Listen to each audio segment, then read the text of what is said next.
Hello, BookTube, from both of us. The bean is a little bit tired. It's been a beautiful blue sky day here. Crisp, not warm, not nearly warm enough for me. Not nearly warm enough. I want the temperature to be literally 50 degrees Fahrenheit warmer than it is right now. I'll take 20 degrees more, but I'd like it to be 50 full. I'd like it to be twice as warm as it is now, but still lovely. So we got a lot of activity in. And I wanted to do a Stevestream. I think I probably noted this in the title, because the news has been awful. The end of this week here in the United States, the news has been awful on two fronts that I've been paying way too much attention to. I've been refreshing news feeds way too often, especially since, as we say many times, as I've cautioned all of you many times, and also advised some of you in emails, this precious little point in wrapping yourself into knots over something that you cannot change, over which you have no power at all. It's one thing if you're obsessively refreshing your news feed on effective means to recycle household waste. Okay, you can do that. You can have a direct effect on that. It's worthwhile to do that. And if you know that you're getting a piece of tech in the mail, you can obsessively watch review videos of that piece of tech because that directly affects you. Well, the two stories that I've been obsessing about for the last 2 days, I can't have any effect on them at all. And as I mentioned in a video today, one is small and one is incalculably large. The small one are these protests. We won't call them riots yet, although if this trends in the direction that it easily could, we will be calling them riots next week on college campuses. And when I characterized this on camera today, I was speaking off the top of my head, and I said that these campus protests are against Israel's violence towards Gaza, and that those protests, a lot of students calling for U.S. divestment of Israel, stop backing this, stop making this possible. That I said earlier today that those protests had been infiltrated by virulently anti-Semitic operatives who don't care at all about Gaza. They just want all Jews in the world to die. And that wasn't explicitly true, even when I said it. I wanted it to be true. As grim as that sounds, it's better than the alternative. But the alternative, I think, is true, uh, which is that virulent anti-Semitism is, in a lot of times, coming from the students. It's not in any kind of infiltration. It's the students are indulging in the most horrifying anti-Semitism heard in public in this country in 50 years. The students themselves are. I tried to make this point uh, at the end of last year. I tried to point out on social media and to friends that if you are an 18-year-old and you're an imbecile, you don't know anything about anything, and you are on your college campus chanting from the river to the sea, you are calling for the extermination of Israel. You're calling for the mass extermination of Jews. There's only one way for Palestine to be free from the river to the sea, and that's if there are no more Jews except in the sea. Uh, from the river to the sea is an absolute bedrock dream of every Islamic nation in the Middle East, and they don't mean relocation to Tarzana, California. They mean annihilation. I tried to make that point at the end of last year and early this year that if you're an 18-year-old vape head and you say that, you are unknowingly repeating genocidal language. Now, a long time later, half a year later, I'm looking at these protests. Incredibly refreshing all of these feeds, and I'm seeing that a lot of this is coming from the students. I'm sure there are infiltrating elements designed to make these things into more than what they are, and also bloodthirsty elements designed to make them take off. Never forget that in any kind of widespread upset, this uh, ubiquitous, there will be elements of Trumpism involved. There will be alt right people in the crowd who just want this to people to die, so that it will redound against Joe Biden. There are people like that, and they are at these events. But it was wrong for me to characterize it as coming only from the outside. And on some of these campuses, it's getting worse. I was hoping that wouldn't be true. I was hoping that it would calm down. But some of these campuses, It's getting more widespread and it's getting worse, which naturally makes me think of Kent State. It naturally makes me think that sometime over the weekend or next week when classes are back in session, we could have violence. It's what one half of the adult population of this country would like nothing better than for violence to erupt, not because they care about the issues, but because one half of the adult population of this country just likes violence. They just want violence to happen. They didn't 10 years ago, but they do now. That makes better viewing. That gives them more dopamine. So what if students have to get shot dead? So what? Uh, we will see. I'm hoping that by next week these things are going. This story is going in the right direction. Colleges that are shutting down, saying we know from the pandemic that you can do all your classes electronically, virtually, so you don't need to come here in person. If this is going to be a tinderbox of potential violence, then don't come here in person. We'll just shut the campus down. Every college in the country knows that they can carry on business that way. I'm hoping that by Monday they just implement that that is the case. Let this blow over. Uh, but we will see. And then there's the second story, the incalculably bigger story, which is the U.S. Supreme Court, the Trump court, just idly chewing the fat with lawyers. Say, just come on in and hang out. Let's chew the fat over whether or not Donald Trump is immune from U.S. law, whether or not Donald Trump can kill people, just legally kill people as part of his job as president. The Trump court was absolutely. I got so tired of paid legal talking heads on news shows saying this.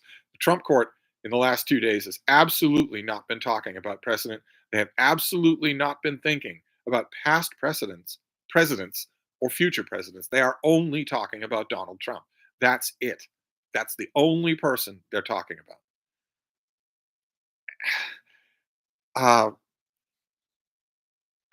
the proximate effect, the near effect of this, the immediate effect that this is going to have, this absurdity, this absolute absurdity. The appellate court knocked this down. The appellate court buried it 6 feet deep with a spade. There was no room, no ambiguity, no nothing, no nothing at all. If you look at the reasons, the impetus, the cases that actually caused the U.S. Supreme Court to take a case, when you look at the pattern of what they choose to take, this stands out a mile. It looks like a nuclear reactor on fire. There was no indication, no hint, no possibility, no justification at all for the court to take up this issue. As I said at the time, the only reason the Trump court would take this up is to vindicate it. They wouldn't take it up to slap it down because the appellate court slapped it down definitively. Uh, and the no matter what they end up doing, I've already made a prediction about what they're going to end up doing. But no matter what they end up doing, this is going to delay that trial until past the election in November. And the election in November is this trial should already be underway. And if it were conducted by the rules of evidence, it would be easy. There would be no question of how it's gonna come out. Instead, that's not going to happen because the Trump court is deciding to do Trump a favor by idly discussing whether or not a president can, legally stage a coup. Can't be prosecuted for it if he's president. Anything he does as president is legal. He's got immunity, blanket immunity, unless the Trump Congress convicts him. It was ridiculous, absolutely ridiculous. Uh, that's the short-term effect that this has to have. No matter what, this has to have that effect, which is to make sure that this case can't be tried. But the long-term effect is, if anything, even worse, which is for these conversations to happen at all. It's absolutely monstrously blasphemous that even the Trump court is having these conversations. This is ridiculous. Absolutely ridiculous to have an advocate stand up in front of the Supreme Court and say that in the fast talk, the really really fast talk that all of Trump's lawyers have because they're incredible frauds. So they all do this. Rudy Giuliani all the way down. They all blurt instead of talk. I'm amazed that no justice that they've ever been before has slapped them down for it. I'm amazed that no judge has said, quite apart from what you're arguing, quite apart from any of the law involved, I want you to slow down the way you're talking and stop blurting things. If you don't do that, I'm going to have the bailiff arrest you. and you can blurt talk to a wall in a 6 by 6 cell for the next 3 days. No judge has done that. So one of them should. But this this lawyer getting up in front of the Supreme Court of the United States and saying, "Well, yes, under my reading of the law, the president would be able to stage a coup or execute someone they didn't like, and it would be legal unless his partisans in Congress convicted him, but the law couldn't convict him." Uh, for that argument to happen at all, and the Trump justices to just accept it, just listen to it, I I knew this was coming, but it has really been working on me to actually hear it, to hear the audio has really been working on me in a way that I did not expect. Every American thinks that they were born into this experiment in democracy and they will die in this experiment in democracy. No American thinks I was born into it, but I will see it end. No one wants to think that. But anyway, I wanted to, before I turn to the chat, to cheer myself up because I'm just making myself worse right now. Before I turn to the chat, I wanted to amend one of my predictions. I made a slew of predictions on this channel about what's coming in the short and not so short term. I made two predictions about uh, Trump's fraud trial in New York, his ongoing fraud trial in New York, and I made one prediction about the Supreme Court listening to this presidential immunity nonsense. The prediction that I made about the Supreme Court, I stand by. They are going to, when they finally take up this thing, when they finally rule on it, I think they'll send it back down to a lower court for a year, 2 years, 3 years. And then, if they ever do take it back up again, I think that they will, in fact, grant Trump unlimited presidential immunity. And they will award it in such a way that it only applies to him. No previous president, no current living ex president, and no future president. Just him. They will declare that what I have been saying for 5 years, which is that in America, no one is above the law except Donald Trump. That's my prediction about the Supreme Court, is that when they eventually do take up the subject of presidential immunity, they will grant it to Donald Trump. But I made two predictions about the fraud trial in New York, and I want to amend one of those predictions. I don't want to withdraw it. I want to expand it just a little. One of my predictions for the fraud trial was that one of the jurors would be murdered in the course of the trial by a red hat, by a Trump cult member. And the other prediction was that Trump would be acquitted, regardless of whether or not a juror is murdered. And I want to amend that prediction to include witnesses. The first part of the prediction, I want to include witnesses. Someone whose testimony, if truthful, will hurt Trump is going to die. Someone whose action, if undertaken in the course of this trial, would hurt Trump is going to die. I originally said juror. I now include witnesses as well, and maybe law staff, maybe the court staff. The second prediction I'm sticking by, which is that he will be acquitted, especially if we use the Trump version of the word acquitted, meaning that he is not convicted, which could easily be the version that this takes. But he will, one way or another, it will not be that the foreman of the jury will say, "We find the defendant guilty on all counts," and the judge then proceeds to sentencing. That will not happen. But the other prediction, that a juror will be killed by a red hat, I want to expand that. Someone will be killed: a juror, a witness, or a member of the staff of the court. So there, so there you go. Those are all my clarifications on these two subjects. I have tried so hard. I haven't taken out the A bomb for perking up my spirits. I haven't pulled out, Kipling or Horace or Edgar Rice Burroughs, or I haven't done that. But I'm going to count on you people to cheer me up. And you know how I want you to cheer me up? Of course, you can take your own ways to do it. I want you to tell me something nice about my channel. Why do you watch this channel? Why are you here on this Stevestream? I asked Hannah this the other day in a chat. I said, "What? Why would anybody do this?" And she pointed out, "Well, people aren't doing this because they hate it. They're doing it because they like it, but I don't know why."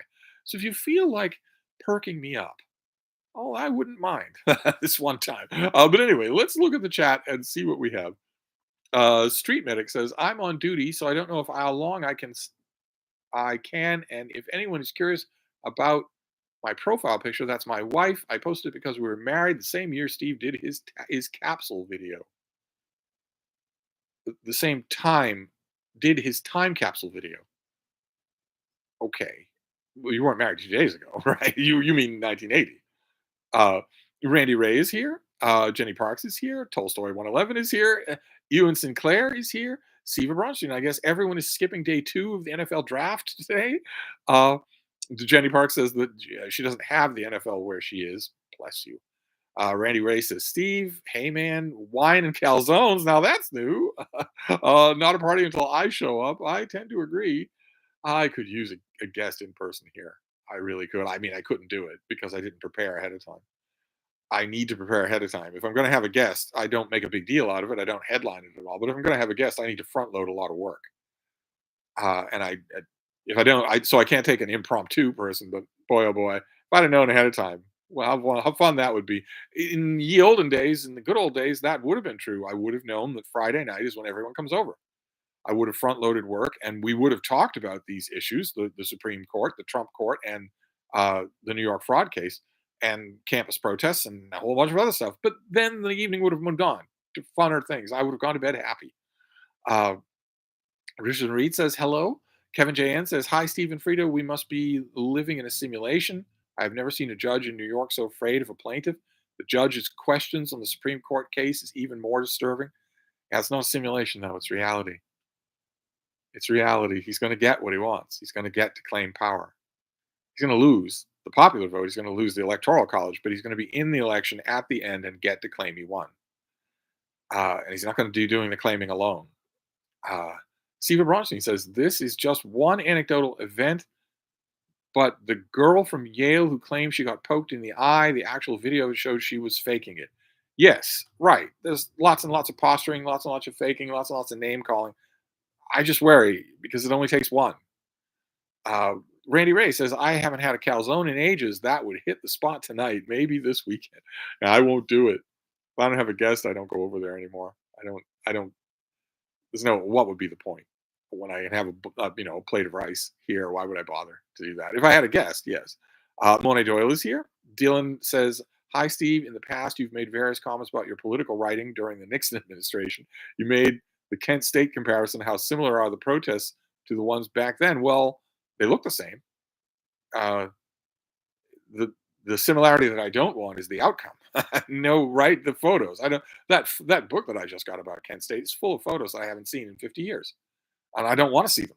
I don't want to see it repeated. Certainly, I don't want to see it repeated. The problem is the crowd is entirely full of uh, operatives.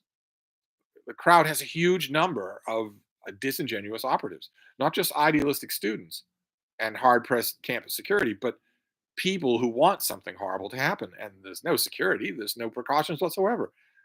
I'm amazed that something like that hasn't taken off yet. And I don't want it to. Uh, Tripp says, I don't understand what these protests accomplish besides making your side look worse. Also, this Israel conflict is so complex, it's crazy to have a strong opinion of it either way. No, no, Tripp, it's not hard to have a strong opinion about bombing hotels and hospitals and daycare centers and schools and the one road that has relief columns of food driving along it with gigantic red cross crosses on top of them so that your drone can't possibly miss it. It's not hard to have a strong opinion about Israel being wrong. Israel is wrong. This is no longer even an unmeasured, this was never a measured response to October 7th. And it's no longer even an unmeasured response. This is just an ongoing rolling program of annihilation. And but as to why these people are making protests, part of students I can understand. They first of all, they're vape heads, and a huge amount of the vaping that they do, literally all the time, is THC or some element of it. So they're vape heads, and also then they haven't thought clearly since they were 5 years old. So when they look at something like this, a horrible thing like this, and an agitator on their campus tells them that their campus routinely, I don't know, hosts Israeli scholars, contributes to Israeli funding or Israeli to CPAC or whatever. When they learn about that, they figure, well, I don't have any control over the larger situation. I can't change what's happening in Israel, but I can protest here. That part I understand. Uh, Tolstoy 111, what I'm curious about is who is funding these protests. The tents are all the same. There is big money behind this. You noticed the tents, did you? I spotted that same thing, and my first reaction, I'm sure it was your first reaction too. My first reaction when I saw that on different news feeds from different campuses, my first reaction was, "Oh, come on, you're being paranoid." But I can't get it out of my head. I don't know what'll come to light, but I it's good to know I wasn't the only one who noticed that. Of course, mainstream news, the cable news, utterly useless for any of this kind. They don't have any idea what they're talking about. Just a bunch of very complacent, fatuous morons. I just books and knits and things. Listening in from Cornwall, but it's bedtime sleepy. Jenny Parks is responding to books with "Stay strong." I know it's midnight, but hey, Stevestream. Oh, and the chat jumped for the very first time. Let's see here. DT says, "Now I need breaking up." Yes, sorry about that. Sorry about that. We can change the chat to the subject of how wonderful I am. That ought to perk us all. Uh, Jenny Park says it usually doesn't take long for us to all start giggling. Well, that would be nice. Gandhi Angle says, "Is the new biography of Zanlai purchase worthy, or shall I place it on order with the library?" Well, it's expensive. It's actually it's here with me. Uh, does this say it's $40? So you might want to put it on hold with the library anyway. I don't know how interested you are in the subject matter. It's a monument in terms of English language approach, not only this figure but to the entire subject of government at the time in the country. It's a monument. It's well worth it. It's also fairly spirited in terms of writing experience. But uh, I don't know. Maybe you might want to get your library to get it just to see. Steve Ronstein says, slightly off topic, but out of curiosity, male circumcision at birth. Where are you in the great debate? Is there a great debate? Is there? I don't think there is. You're mutilating a male body for religious reasons. The, it's I say leave it all out, all of it, everything even remotely connected with religion. And then the late Daniel Dennett used to say, "You want to teach religion in school? Fine, teach religion in school. Teach kids about religion. And then when they get to be 18 and they have the age of majority, well, they can pick on their own. They can decide to do anything on their own. If at 18 they decide they want to be circumcised, go right ahead. 18, they want to adopt a church and go to services every week, go right ahead. The reason why that isn't done, the reason why people absolute religious fundamentalists absolutely reject that idea, is because they know perfectly well that nothing would survive. No religion at all, no religious practice of any kind would survive if an adult had to pick it. So, and this is the earliest thing that we can do, unless you count the religious reasons for jailing women if they have an abortion. That also is religious. Uh, anyway, Monet Doyle says, "I miss hearing you talk about romance books." Well, I can't talk about romance books 24 hours a day. How can I? Randy Ray says, "I watch your channel because of your authenticity. That and we become friends now." What's true? It's true. We have. Sorry that I'm letting the side down tonight, but we don't have this doesn't have to go on for long. I'm trying to distract myself from this. I'm actually trying to stop myself from just looking at the news over and over again. I'm pretty sure now, I mean, it's Friday night, so all the ideologues on campus who believe that there's nothing more important than Palestine being free from the river to the sea are all just crap the bed drunk by now, and will get much worse as time goes on. So they're not going to be able to protest. Uh, and I guess the Supreme Court story is over with too. We've got the weekend. I imagine that things will be quiet on the weekend. Uh, Fee says, "Hi, Steve. I could do with some perking up too." Yes, well, we could always just cheer ourselves up by talking about me, how great I am. But then again, I don't expect any of you to have an answer to that question. I don't expect any of you to be able to say that. The one subject I have studiously avoided on these Steve streams is the answer to the great question of why anyone would watch my channel at all. That's awful close to it. Monet Doyle says, "I love hearing you talk about home decor magazines, especially these celebrity homes." Yeah, I didn't get any mail today. I got book packages. I didn't get anything else. Kind of odd. That happens when I don't get any. I didn't get any minor packages, and I didn't get any walk around delivery mail. No, no envelopes, no magazines, no nothing like that. And whenever that happens, I always think, well, that stuff never stops. So probably it's just that the mail carrier decided it's a beautiful day. I'd like to take the day off. I'll falsify my charge sheet, or I won't. I'll just won't work. And whenever I think that, my first thought is good. Don't. You have a really hard job. Take as many days off as you like. I'm not getting anything in the mail that I need immediately. uh, Fortunately, though, Frida's mailman did not take the day off. When we walk up and around in the neighborhood up on the hill, and there's one mailman that she knows by sight. She goes crazy when she sees him because he has dog treats, and she knows that. So she just screams when she sees him. And fortunately, he did not take the day off. So he gave her some loving and he gave her some treats. Uh, Ryan says, enjoyed books of the week today. You guys are really are vastly entertaining. It was a fun show. It always is a fun show. It's like I say, you don't know about that chemistry until you have it. You can't fake it. You can't teach it. It either has to happen or it isn't there at all. Uh, Lots and lots of fun. I don't know if we'll do an all wild card episode next week, but they are. I know that this one will be popular. I just hope everybody goes over and subscribes. Leave a comment, share the video, like the video. Maybe go to the Cedarburg Public Library radio or Cedarburg Public Library's website and leave a comment. Maybe go to their website and leave a comment saying, I love the library, but I really love books of the week. Maybe do all of that. All of that would be good to bulletproof the show. Dylan says, I watch our channel because the daily videos is like chatting with an old friend.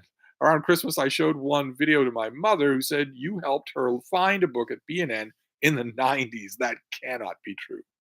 No way. No way. I, Frida, don't lick, baby. Don't do it. That cannot be true. She recognized me and remembered one person who helped her find a book in one Barnes and Noble. Uh, okay. All right, that's amazing. That's amazing. Uh, and I'd like to think that it is like chatting with an old friend. That is very much the vibe that I go for on this channel. I remember in the olden days, I got very doctrinaire about people who didn't go for that same feeling on their own channel, who tried to prosecute their channels as a business or a studio program or whatnot. I was young, I was innocent, I was dewy. I didn't realize that people can have different ways they want to approach this, just because it's not my way. Uh, Leo Percarlo says, before I started watching your channel in 2018, there was nothing but grifters and millennials who didn't and still don't know what they're talking about. You're the hero we needed. Well, there are lots and lots of booktubers now who know what they're talking about. Lots of them. I uh, the only self-inflating that I would do is that I don't think any of them have known what they were talking about quite as long as I have. I don't know how much good that does, though, on some days. Uh, NP Hunt says, you're personable, friendly, and a welcome face on my screen or voice in my ear.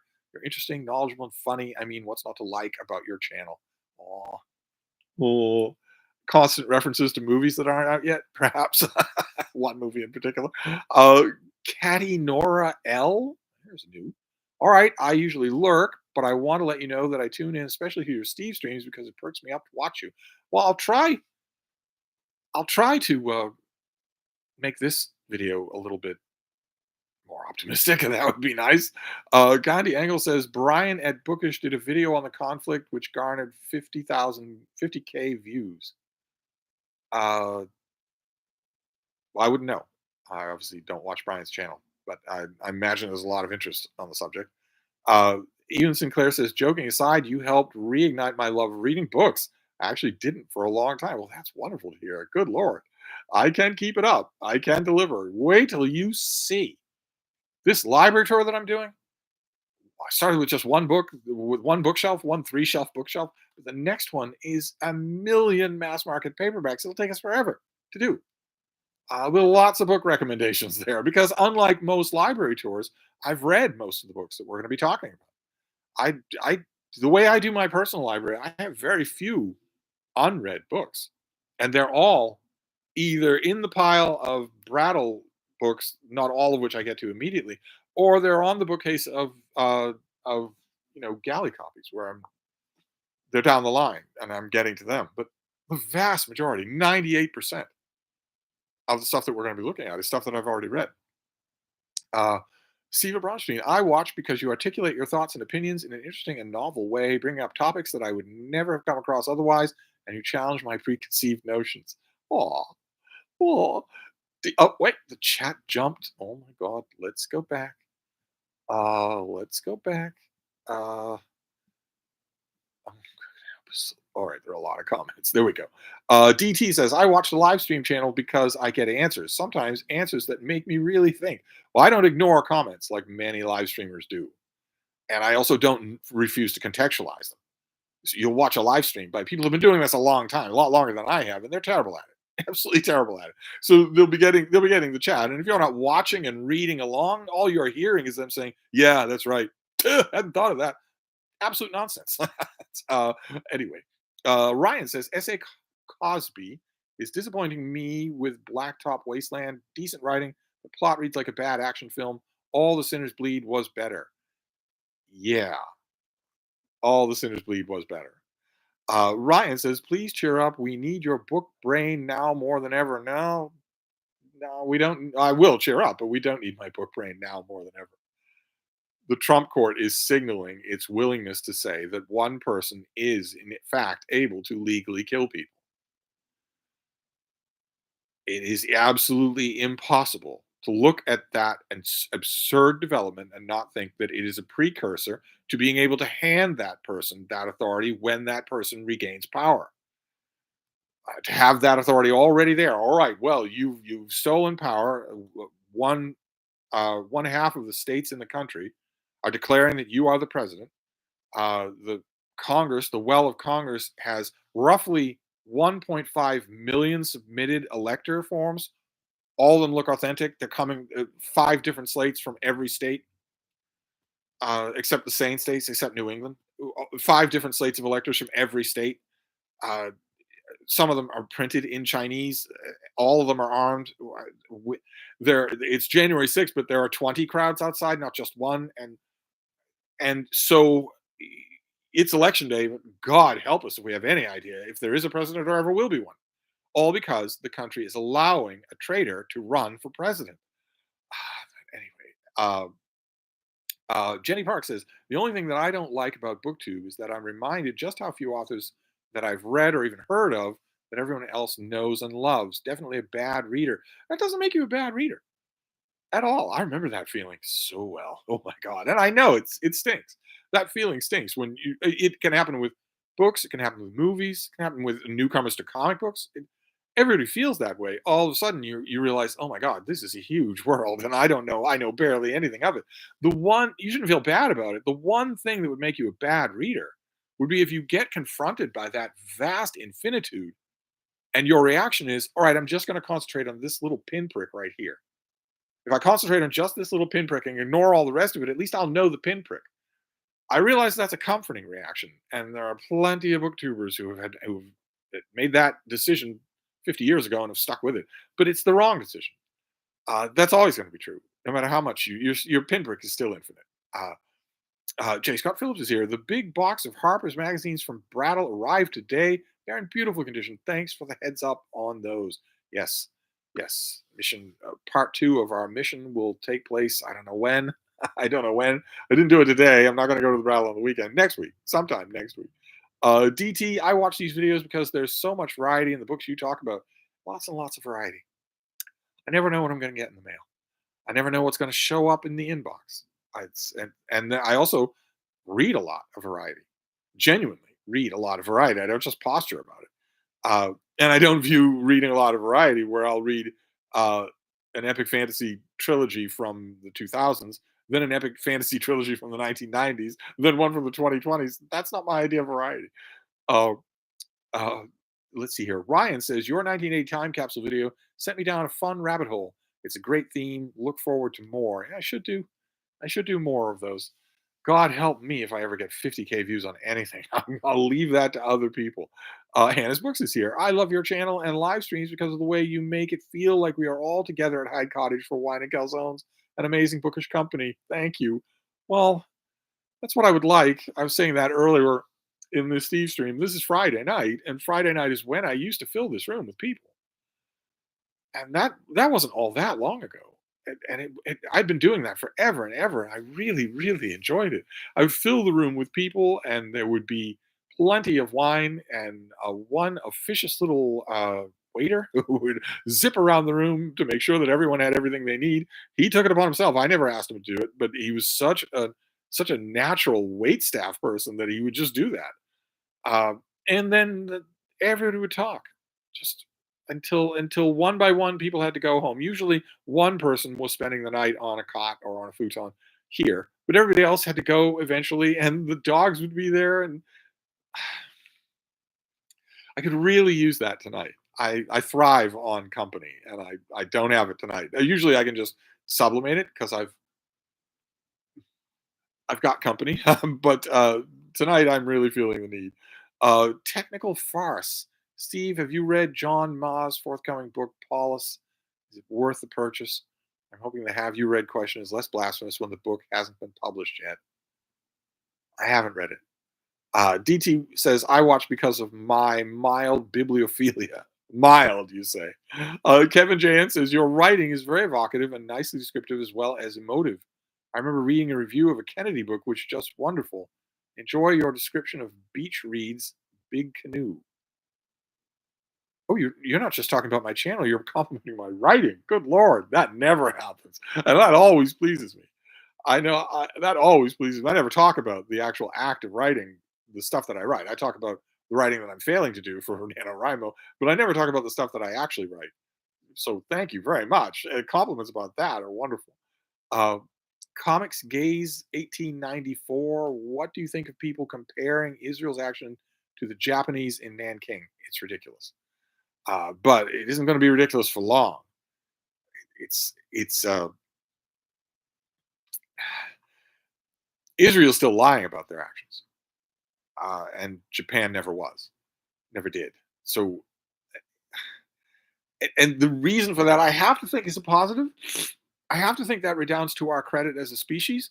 That if Israel were a little bit more open, I mean, its officials have made things pretty clear. But if it were a little bit more open about what it intends, even the United States would drop off from them. The United States ought to drop off from them. October 7th, notwithstanding, allegedly living hostages. Where these hostages are, I have no idea. When you're leaving nothing but a smoldering ruinscape behind you, where are they? They're trapped under rubble. All of them are. But once you get to that point, the American position should be no, no more, nothing more. We need to come. You need to come to the table right away. This needs to stop immediately. This is a gigantic war crime. Uh, but anyway, Gandhi Angle says, have you done a starter kit on the Israel-Palestine conflict? No, I have not. DT says, also, I want to write and I live in the hope that you'll make a video on it. Uh, I live in the hope that you'll make a video on what? I'm losing the antecedent there. Kevin J. says, watch Boy Kills World, Steve. Cheer up. I will. I will definitely be watching Boy Kills World tonight. Randy Ray says, Steve, if we could make a video talking about books every day, I'd be up for it. That might be more goodness than the world can handle right now, though. What's the matter, baby? What you doing? Want to come down here? You want to show them some Frida yoga? Oh, look at those glutes stretched. Oh. Oh, oh. Oh. We ran across a dog, one of Frida's. She's a very annoying little nemesis. She's the most adorable thing in the world, named Lemmy. Uh, she's just a puppy. She's all auburn curls, and she bounces all around, swats at Frida, and all that. Frida reprimanding her the whole time. How dare you stop that immediately? I think she's absolutely adorable, just adorable. And we ran across her today. Her owner was carrying her because she slipped a tendon on her left right leg, her hind right leg, and couldn't lower the leg. It was way too uncomfortable. So she was just holding it in a crook and walking on the three legs. It was a little bit pausing to see. uh, let's see here. J. Scott Phillips. I finally went up to that new B&N 20 minutes away from my house. First retail bookstore trip for me in 2 years. I was overwhelmed in there. Well, if you make a regular habit of going to that store, you let me know because you can be on Blurb Watch. I want to know the paperbacks I'm blurbed on. I never see them. I don't get them from publishers. Trish Bovell says, "Why do I watch? My late husband was an intelligent, opinionated East Coaster. Your videos just feel like home, even though I'm from Chicago." Aw. Uh, the active mind is here. Uh, I watched. I watch for the passionate discussions and unrestrained rants. Your authenticity also makes for a warm, inviting place for readers of all interests/levels, even suspected dude bros like me. You must stop being so nice. You're driving me crazy. Brock just recently did an existentialism starter kit. Well worth your time to watch. Well worth your time. Jared Henderson is here. Why do I watch your channel? I ask myself that question every day. You poor kid. Rolling life advocacy solutions. Okay, sounds like a bot. You are Blue Booktube Godfather. You always make me an offer I can't refuse with every mail haul, and you're the best history teacher I've ever had. My. How nice. Jenny Park says, "You'll get him into philosophy eventually, Jared. Keep up the good fight." I don't think it'll ever happen. Jared Henderson. Let's see. The chat jumped again on me here, but we'll go back. There we go. Gandhi Angle says, "I can't get enough of your biography recommendations." Yes, I had an email yesterday, a very pointed, energetic email yesterday saying, I've been really enjoying the daily biographies from People April, with only one exception. And the exception is that you keep hinting that you're going to stop doing a daily biography video when April is over, and you must not do that.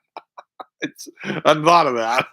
No, I was uh, acclimating people. Dylan says you stuck in her memory because you couldn't remember the name of the book, and you took the time to. She couldn't remember the name of the book, and you took the time to help her figure out what she was looking for. That's when I knew she had the right guy. Well, I always did that, and I hated when my colleagues did not. Hated it. I, it's almost I used to have colleagues who hated customers so much, just the idea of customers so much that if you had the slightest, even the slightest of comma wrong, then they would just snort to your face. Oh, you don't know what you're talking about. I had to reprimand so many of my colleagues along those lines. The first timers back in the break room, and then the repeat offenders out loud in front of the customers. I had to reprimand so many people, saying, "Knock it off, or I will get you fired." It's as simple as that. If you talk to customers like that again, I'll get you fired from this job. Uh, and before I do that, I'll make sure that everyone in a 10-foot radius is laughing their ass off at you. I'll give you a name, a nickname that every customer will remember. You'll be called it on the sales floor for the rest of the time you work here. I want you to knock that off immediately.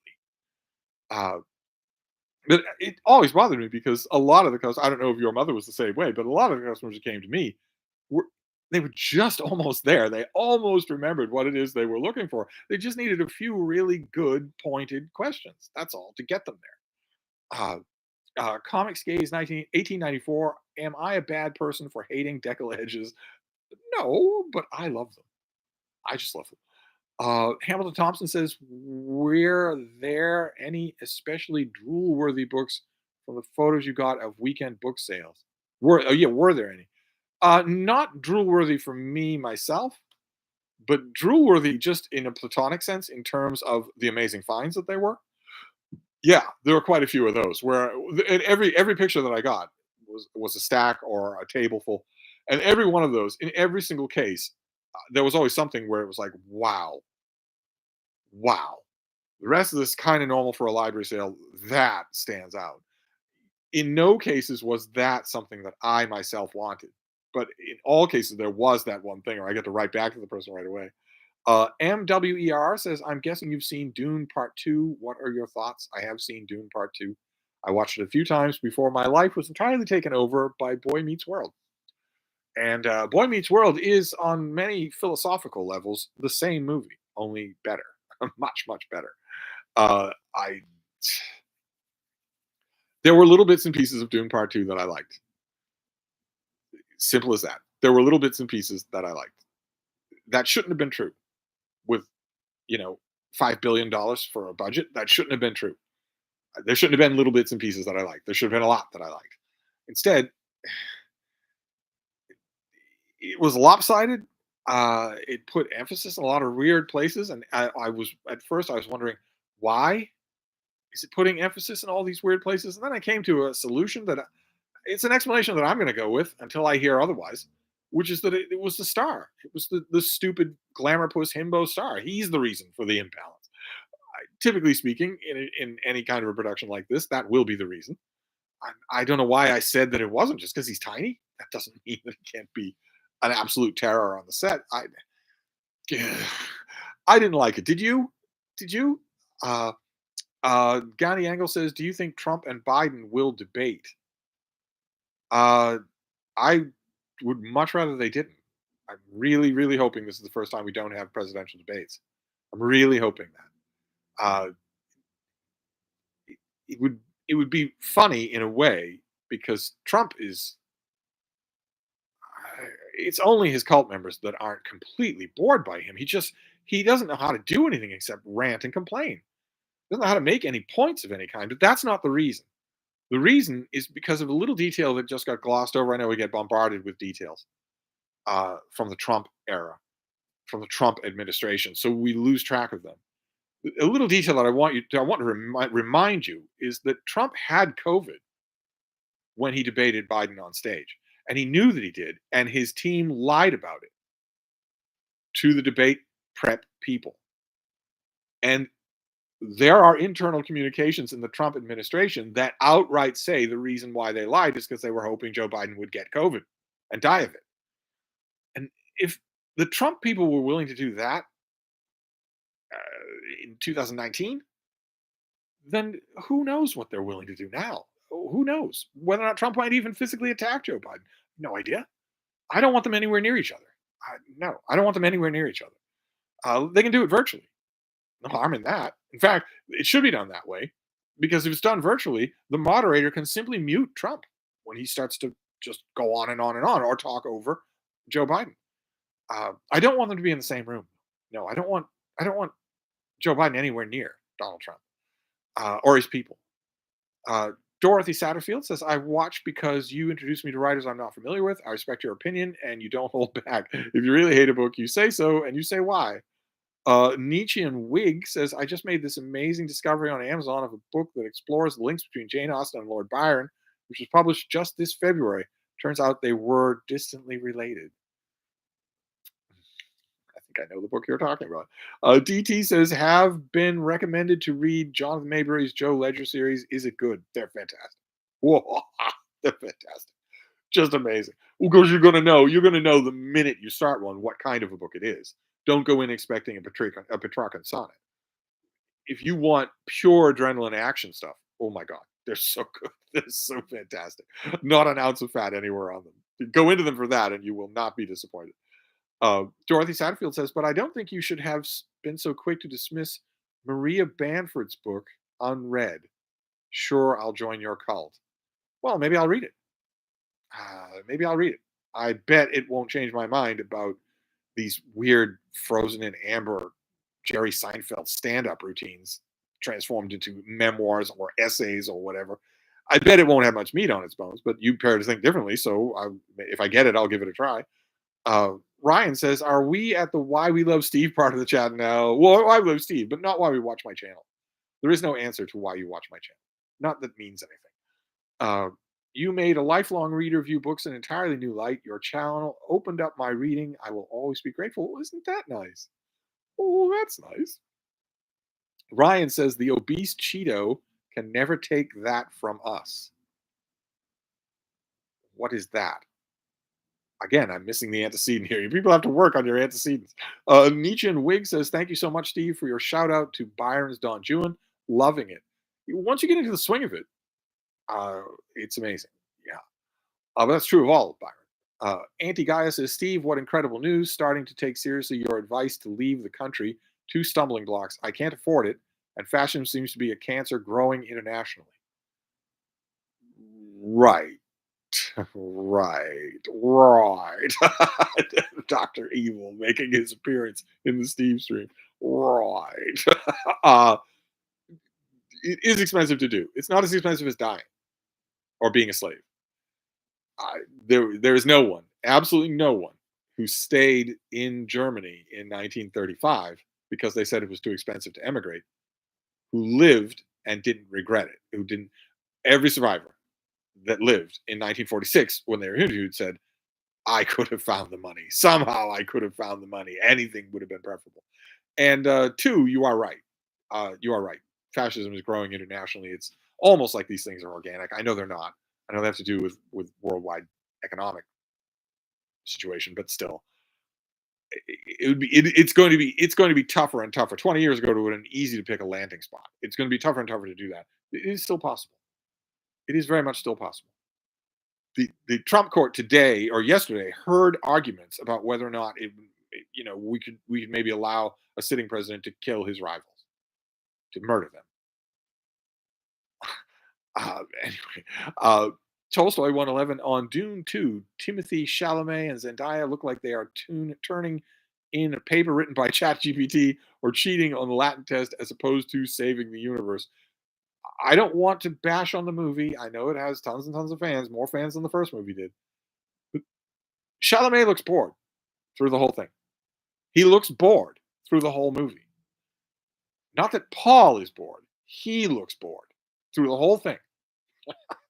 So, uh, I Zendaya was able to convey at a number of different points in the movie. She was able to convey what I don't like open faced Fremen, you but I recognize you have to do that. The costume department can't have full body scuba gear over every single actor. But how to put this? She uh, she embodied in a lot of good ways the kind of feral cynicism, the kind of world weary natural wisdom of the Fremen in ways that I really liked, in ways that are largely absent from Chani in the book. Uh, just like the Sci-Fi Channel's adaptation of Dune and Children of Dune, which made some additions to the story that were not failures. I think there were some additions here. I once again I know it would totally screw up Dune to gender swap anything, although they gender swapped around the edges, but you couldn't gender swap the central role, of course, because it's all about breeding. But all I could think about in some weird world where it's possible would be Zendaya as Paul. What an electric performance that would have been. That would have been just amazing. Oh, and but there are a million other young male actors who could have done it. That I don't want to crap on the movie, but boy, Chalamet. Anyway, uh, Dorothy Satterfield is responding to Nietzsche and Wig. Did you see the four-part series on Byron that the Rest is History podcast just did? Long Tall Fran says, hello, Steve. I haven't caught a live Steve stream for a while because I'm in the UK and it's late, but I watch the ones I missed later. I watch for decor advice and BroTube takedowns. Jenny Park says, I miss the days when the general population may not have been the most intelligent, but at least had common sense. Yeah, yeah. I watched in 2015 and 2016. I watched one candidate for president campaign on the platform that if you elect me, I will take away your health care. And he won. So that's when I stopped expecting common sense. DT says, I mean, I live in the hope of another writing video. Those are always good. Oh, I will do writing videos. I'm feeling a little down on myself on the writing subject because I quit NaNoWriMo. And that was not a small thing. I know I admitted it manfully and sexily, but it was not a small thing. It's been bothering me. That project just didn't work. When there's no faulty part to it. There's no part to it that doesn't work. I didn't want to do it. It feels so Gen Z. But I will get back to writing videos because I like them. Uh, Hamilton Thompson says, have you written any with the new iPad and keyboard? Can you live stream with it? It's not within my reach. It's all the way over there. It's on the other side of the easy chair. I did, I did, I got those of you who don't know what Hamilton's talking about, I got a 12.9-inch iPad. One of you very kindly sent me. Beautiful device, really powerful. And it came with a Logitech keyboard, a combo keyboard. Uh, and I kind of liked the design of the combo keyboard. You pull the keyboard part off, flip it around, and you can slap it onto the back of the device without you holding keys. Uh, but something about that keyboard and that backing setup was ergonomically not good for typing. I imagine it'd be very good for like video conferencing or anything else, but for typing, it seemed to require almost a a kitchen door of space in order to make the whole thing stable at the same time without without the device flopping over when you use the keyboard. So I got a folio keyboard. I got an Apple keyboard.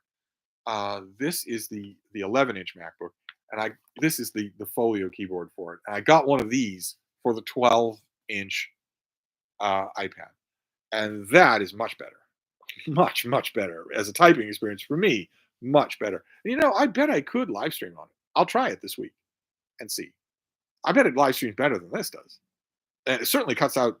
That iPad has an automatic function to cut out all background noise, and the camera is a million times better. Not that you want that with a face like this, but I imagine that it could do it. It's a very powerful device.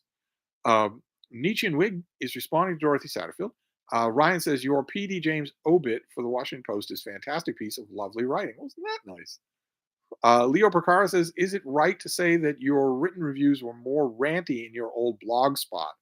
I always look for your negative reviews. They're so entertaining. I just put a name of a writer and I know you hate. No, it wouldn't. Well, no, it wouldn't be. It would be wrong to say older in terms of just time, because was 28 when I was doing that blog. By weird mathematical curiosity, I was 28 when I was doing my old Steve Reed's blog. No, it would be rather the venue. It would be the type of thing. A formal review, I tend not to be as sweepingly snarky and negative. Blog, I always conceive to be something different, something a little bit looser, where you could be a lot more opinionated. You still have to ground your stuff, but you could be a lot more opinionated, a lot more conversational.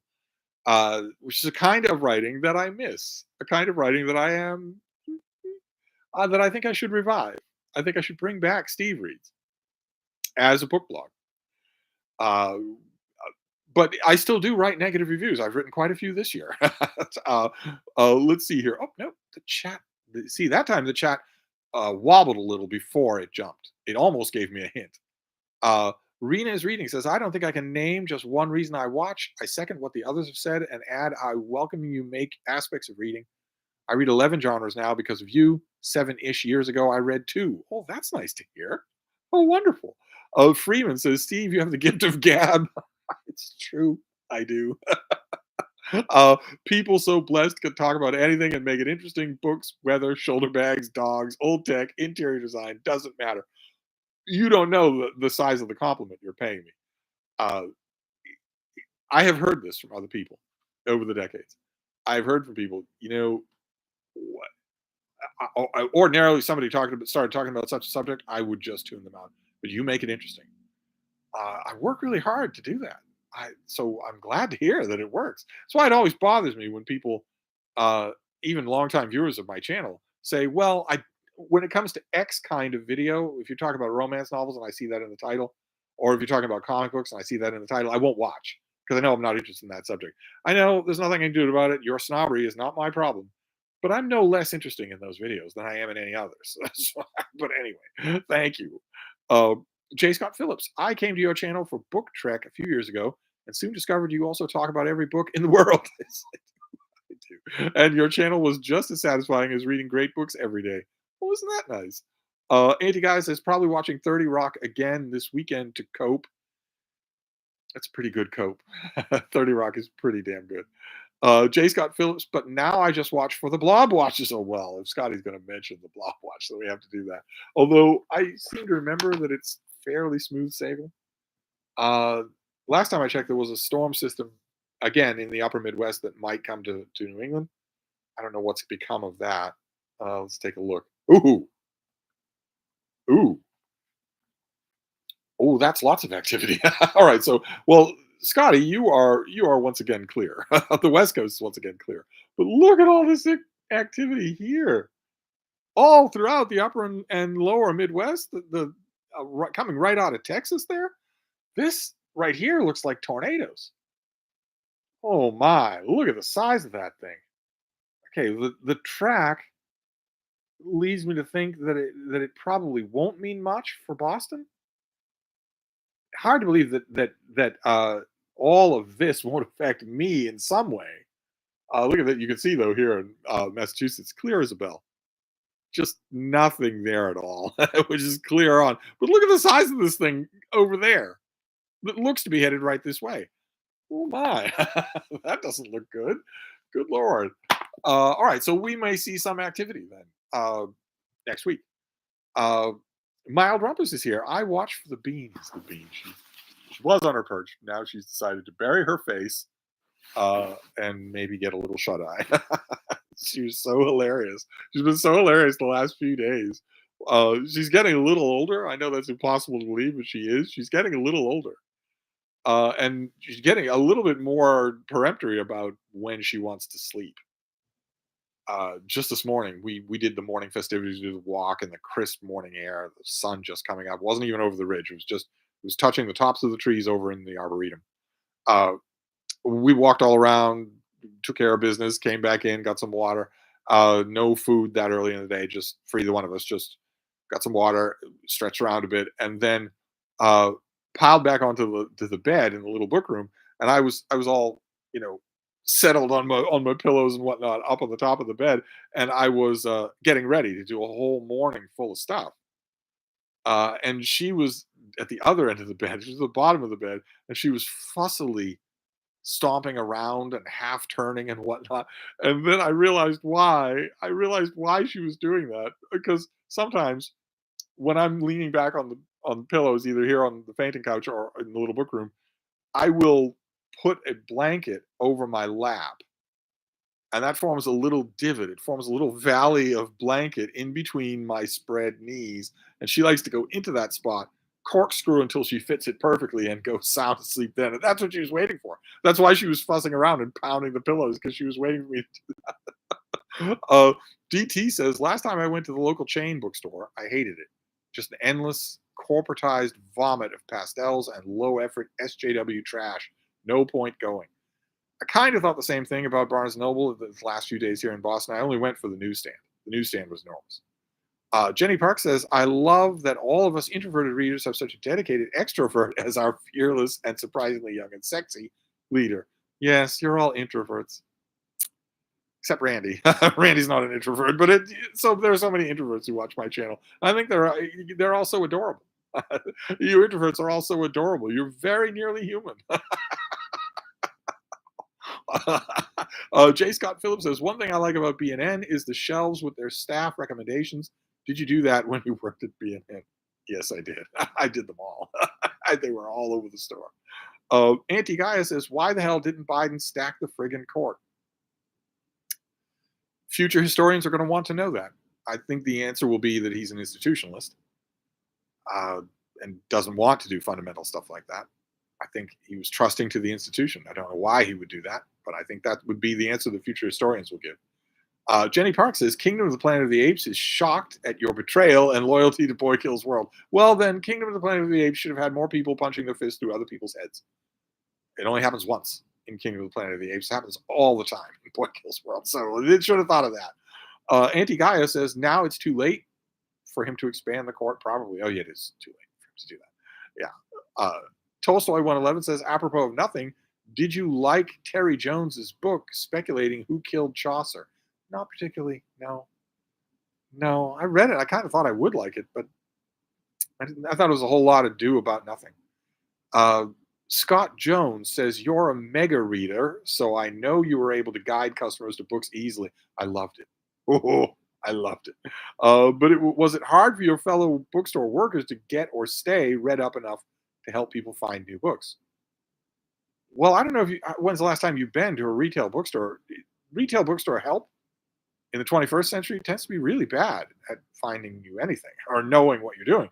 They just give in. So you walk up to them and say, look, I've tried online. I'm hoping that maybe you can help me because you deal with the books every day. I've looked and looked and looked for this thing. It's a book about a man who adopts a giant dog, and it makes a huge difference in his life. He's in a small town.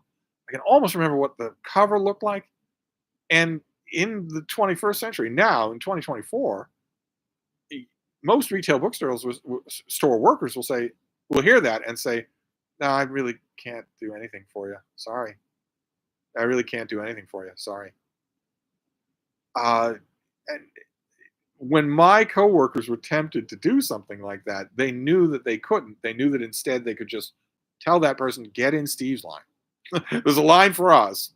So you can line up so that we can tell you that the restrooms are over there or whatnot, or that you can't pay here. This is just an information desk. Then there's a line for Steve. If you want to get in line for Steve, go right ahead. He's really quick. He'll get to you all. Uh, and that I was able to usually I was able to unknot stuff like that for customers. Usually I was 95% of the time. And when we found out what it was they wanted, I would zip over to take them to it. Sometimes if I would just call out to the customers who were all crowded around the information desk. I'd say, "I'm going in that direction. Pipe up with what all of you want, so that I know whether or not we can make a daisy chain. We can all go together. Are any of you headed in that direction? So that you don't have to stand around here waiting. We can all chat on our way over there." Uh, but sometimes I would take the customer to what they were wanted, and I would take that opportunity to change their mind about what they want. That often happened. Let's see here. Comics Gaze in 1894. I know you are big into books about British royal family. Do you think Victoria is overrated as a monarch? No, no, she's not. Just watch that. Watch the scene from Victoria and Albert and Abdul. Just go to YouTube and type in Victoria Abdul crazy, insane. Use the word insane. Victoria Abdul insane. You will get the great Judy Dench giving what is the best fictional summary of the awesomeness of Queen Victoria. It takes about 2 minutes to do. Uh, Gen X Jason, hello from Connecticut. Tonight will be the last night of good sleeping weather. And then there's a bunch of gibberish. But why is it? Why is it the last night of good sleeping weather? What's going to happen in Connecticut that I don't know about? Uh, I bet the gibberish tells me, but I can't decipher it. Why is this the last night of good sleeping weather? Don't leave me in suspense. Ryan says U.S. politics was a major reason I picked up the family and moved to Lisbon. We welcome you all. Yeah, Lisbon's an excellent choice. Uh, that was a wise idea. Gandhi Angle says when I first saw the movie Network, I thought the plot was inconceivable. Not so much now. Leo Bergara says, I just finished a short story collection, Come West and See, and I wonder if the USA will be as violently paranoid in the next election as is represented in the book. Yeah, yeah. Trump's red hats have already, his people, Stephen Miller, they've been very clear about what they intend to do. They know what they're going to do in this election. The only hope that it could exist in any way for stopping that from happening would be to stop them now. Can't wait until they do it and then stop them. You have to stop them now. They are planning on overtaking the country in November. They are planning on doing that. They have 80 different levels of plans involved on every level of state, local government, and the federal government. It's absolutely no use waiting until they do that. Anyway, Nietzschean Wig says, I love your BroTube destruction videos. Absolutely hilarious. Made even better by the thumbnails of your very unimpressed facial expressions. This except my last one. Because Brock has ruined my BroTube videos. I need to get my BroTube mojo back because he turned out to be a nice guy. The nerve of him. He has ruined that. But I will find a victim who's not a nice guy. Definitely. Uh, Jenny Street Medic says back. Oh, that's good. Good to have you back. Jenny Park says, I love the most recent Bro Watch where you like the guy. They're getting to. No, they're not getting to me. No, they're not getting to me. I will prove it. I haven't gone soft on ProTube. I will prove it. Let's see here. Oh, no, the chat jumped again. Oh my goodness. Let's go back to where we were. Let's go back up to where we were. Nietzschean Wig. Here's one. There are books I think about obsessively and dream about rereading Middlemarch, Ulysses, even TBK, when I think I can stomach the melodrama. It shows their power, but I also want to read new books. Yeah, I never know. I never know how the rest of you handle rereading. I love it so much, but I've had many people over the years say that the amount of rereading you do is a luxury of how much reading you do. And if you don't have as much time or read as fast, you just can't work as much of it in. I always wonder how the rest of you uh, balance that. DT says, I watched a Bernie Wrightson on Cartoonist Kayfabe the other day. Do you like his Frankenstein or that woodcut style illustration books? I don't like Bernie Wrightson's artwork at all. I know that is bad for Michael K. Vaughan to hear, but I don't like his artwork at all. It's never appealed to me in any way. I realize that it's technically proficient, but I just I don't like it at all. Didn't watch that episode. Obviously, I will not be watching Cartoonist Kayfabe now that one of the people in the show has been murdered. It just has the wrong feeling to it. Uh, Tolstoy 111 says, "Are you skipping my comments on the protests?" I don't know how many times I need to say this in Stevestream. I'm not skipping comments. I'm not censoring or removing comments. I'm amazed that people could watch my channel and think that's even a possibility. No, I'm not skipping anything. Pete's sake. Do I strike you as the type who would skip a comment? Uh, Omid Fazeli is here. I'm never going to try to write a book, and I'm not thinking of War and Peace since I haven't read it. I'm thinking of Jane Eyre. Why are you never going to try to write a book? What kind of a thing is that to say? Of course you should write a book. What on earth are you saying? You should write a book. You should start today. Um, Nietzsche and Wig says, I discovered your channel through Joe Spivey, a fellow Brit around my age. Very grateful to him. Joe Spivey, the root of all evil. DT says, do you have the same aversion to Gothic genres as you do to horror? Very close. It's not quite as bad, but it's very close. Gothic just doesn't, I don't have an aversion to horror. It just doesn't work on me. It just leaves me dead. And same thing with Gothic almost all the time. I'm thinking of the female Gothic, but also things like Dracula, Frankenstein, Wuthering Heights. Well, Dracula, Frankenstein, Wuthering Heights, I all love. So maybe I'm wrong. Maybe it's only a certain kind of Gothic that I don't like. Uh, DT says, or the modern equivalents, Mary Stewart, Madeline Brent. I tend to like Mary Stewart, but her really Gothic stuff, the old mass markets used to have, a woman in a dress running from a haunted house. Those things, they, I, it's a lot of straining there to get at the few good noodles. So, but and Madeline Brent, I don't know. But that kind of the closer you get to a house imperiling woman, the less I like it usually. Mr. Reborn, what is this I see? A live stream on a Friday, no less.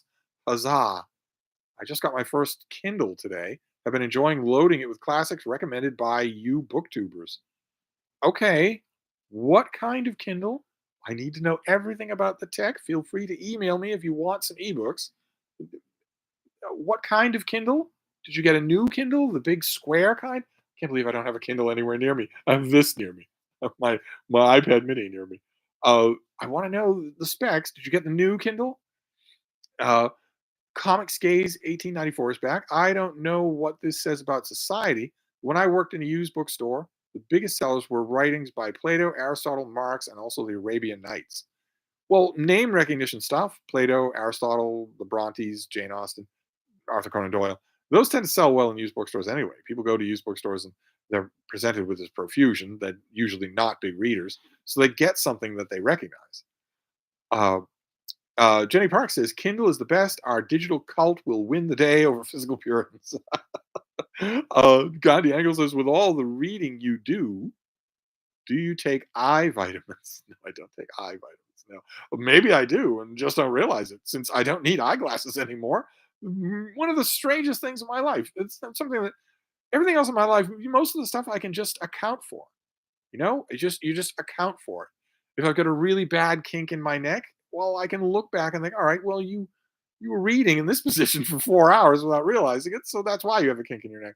But when the pandemic happened, and suddenly I was faced with the prospect of wearing a mask under my glasses, causing the glasses to fog up constantly, I stopped wearing my eyeglasses. I took them off, didn't put them in my bag. I just put them on a shelf in the little book room, and that's where they've stayed this whole time. And I haven't needed them anymore to read signs, to read anything. I stopped using them with the pandemic. This is the strangest thing in the world. But anyway, DT, where would I find a new upcoming books to review that would be of interest to you for Open Letters Review? Well, you could sign up for a NetGalley account. Go to the website NetGalley and sign up. You don't need any experience reviewing books. I'm sure you'd find some publishers that don't require anything in the way of credentials. You sign up, you get approved, you start getting electronic galleys from them. I'm sure that even, I mean, at the very beginning, when you haven't reviewed anything, you have no presence on NetGalley's site itself, you might not have many things to choose from, but I'm sure you'd find some uh, that uh, are subjects that interest you. Also, those daily ebook deal websites that I talk about on this channel all the time, find a bunch of those through Google. Just look for daily ebook deals. Uh, those will give you really cheap and free ebooks. A lot of the stuff that you get will be an older release by an indie author, but if you click through, you'll get their newest release, and it's usually $2. So that's not a whole outlay, and that's brand new. So that's well within Open Letters Reviews ambit. Or uh, theoretically, you could watch my mail haul videos and maybe send me an email if there's something you see that you want to review. Or uh, what's another alternative that you could do? Uh, well, the new release section of your bookstore. As long as the book is brand new and it hasn't been reprinted or gone out of print or gone into paperback, then it's fair game. Uh, and if you want to research titles, I don't I don't know what good it would do you because unless you can get the book, but you can research titles, right? You can go to like Publishers Weekly's website and type in upcoming releases for this month or the month and the year, whatever month and year you're looking for, and get at least a partial list. Uh, let's see here. Scott Jones says the mention of 30 Rock reminded me of something. Watch the voting episode of Third Rock from the Sun if you want a mood lifter for this crappiest of election years. John Lithgow's performance was a riot. Michael Lombardo says, "Happy Friday, Steve. What's this week's earworm?" It looked really bad, as I mentioned, because the Moody Blues was in my mind, but then Bye Bye Bye by NSYNC came back and was dominating for a while. And I decided I actually was out on dog walk with Frida, and I realized, if you don't fix this yourself, then you're just at the mercy of Bye Bye Bye until it goes away.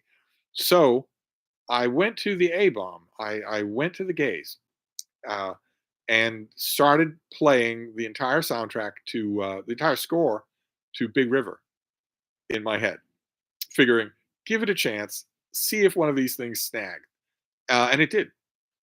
Uh, River in the Rain snagged in my head, so now it's there, and I don't mind how long it stays, so I don't care. Nietzsche and Wig says, "Have you read this Penguin book of literary criticism called From Dickens to Hardy?" Little black spine mass market paperback from Dickens to Hardy. I think that it was part of a series, wasn't it? It has a number on the spine. I think I've read that. Street Medic says, "Looking forward to reading the biography of Vesalius you recommended." Well, we'll see if I get a finished copy. That would be nice. Randy Ray says, "I'm not an introvert." No, you and me both. But most of the people in this chat, I bet, are. Long Tall Fran says, "When a customer requested a bad book, did you ever try to redirect them to something good?" Uh, no. No, I never did, and I never allowed any other people. I made sure that my coworkers knew that I don't want to hear any kind of judgment in your reaction when a customer asks for a book. I don't want to hear any kind of judgment at all. I had 2 employees in 25 years who just adamantly did not take that hint, so that I had to come to verbal blows with them on a number of occasions. But most coworkers did. I'd say the customer's not here to be judged by you, and there's a bookstore right up the street that won't judge them. So you don't do that. And you do that once, okay, it's a slip up. You do it more than once, I will get you fired for it. I will make sure to repeat it to management at all levels as long as it takes to get you to stop doing this or stop working here. And I never did it myself, although uh, a lot of customers, I don't know if it's some sort of wavelength that I give off. A lot of customers seemed to get when we were talking on the way to their book that they could ask me other bookish questions, and then I would gently suggest that if you like this author, you'll probably like this author, and then I would name the next best author of whatever aspect of the reading they were wanting. Um, Steve Bronstein says, "Who are your all-time favorite non-American short story writers? Where's Guy de Maupassant on that list?" Guy de Maupassant is on the top of that list, right after probably 10 Irish short story writers. There's 10 of those, and then the French. Jenny Park says, "I used to be more extroverted when I was younger, No idea what happened, but people now scare me when not on a screen. I think a lot of people had that reaction to the pandemic and just never got over it. Mr. Reborn says, in a corporate book chain, I was lucky the other day to hear a very young bookseller, a woman who was advising another woman on what modern slice of life romance to get. She knew her wares. Oh, that's wonderful. Latch onto those people.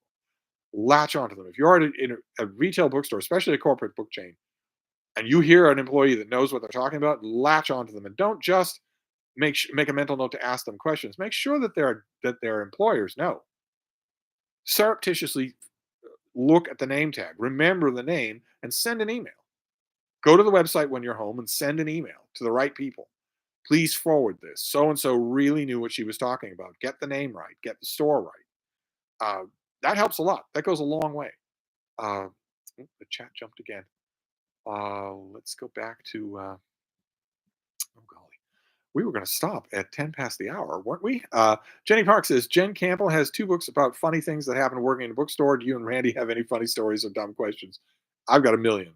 Yeah, every attentive bookseller in the world could write a book like Jen Campbell did. Street Medic says, I wonder what Steve thought of the movie Bookstore a few years back. Well, you'll have to ask him someday. Scott Jones says, regarding bookstore question, yeah, I thought it might be something like that. I always thought I would be fun to work at a bookstore, but worried that I wouldn't be familiar enough with enough books. Uh, all the staffs that I worked with uh, were perfectly happy to offload that to me. All of them. They were perfectly happy to say, well, I don't know this, but Steve will know it. They didn't beat themselves up after that. Michael Lombardo says, I suggested Max Hastings books on Vietnam to a patron based on one of your recommendations. See, you're paying it forward to readers everywhere. Oh, good. Am I blurbed on the paperback of the Hastings book? I can't remember if I am or not. Comics Gaze 1894. I wonder if the real reason so many people like Marcus Aurelius' Meditations is because it's really the only set of writings we have by a Roman emperor. That is the one of the main reasons why a lot of aficionados of Roman history like the Marcus Aurelius Meditations. That's not why Bro watch. Dude bros like it because they all want to be emperor. They all want to have an empire. They say it themselves. Build your empire. Jenny Park says, I try to limit myself to one reread per month so I can get to new books. Yeah, I imagine a lot of people would have to. Normal, people who crawl through books, they would have to limit their rereading. Uh, Street Medic says, I thought about taking a class on library science, but they don't know how to organize their books right. Randy Ray says, I like Bernie Wrightson, but I like Mike Plug even better. Yeah, you and Michael K. Vaughan. Hey. Uh, uh, Street Medic says, well, you skipped one of my comments last Stevestream, but I just chalked it up to early onset dementia. I don't skip comments unless I don't see it. I don't see a comment and intentionally skip it. Randy Ray says, maybe that can be a topic when Steve and I do our next video together. Yeah, we should do a video. We haven't done a video together in a while. Michael Lombardo is responding to Gandhi Angles. My internal to read list has only grown under the influence of STDs. uh, Jenny Parks is suggesting a video chat between me and Randy. Steven Bronstein says, I am an introvert only insofar as I have social anxiety. If not for that, I'd be illiterate and inarticulate Steve telling people boring stories about handbags and birdwatching. I've had some introverts at my info desk. From time to time over the years, a new employee just add water, stir for 60 minutes on low heat. Manager was present at the moment. Would say, "Could you show her how it's done here? You've got an hour before the lunch rush. Could you show her how things work here?"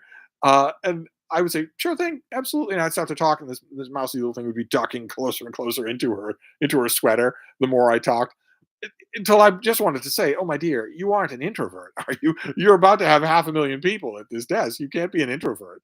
Or if you are an introvert, you can't be at the lunch rush. You can't be at this desk. I need you to be able to talk to customers and talk to me about what they're asking. You can't just.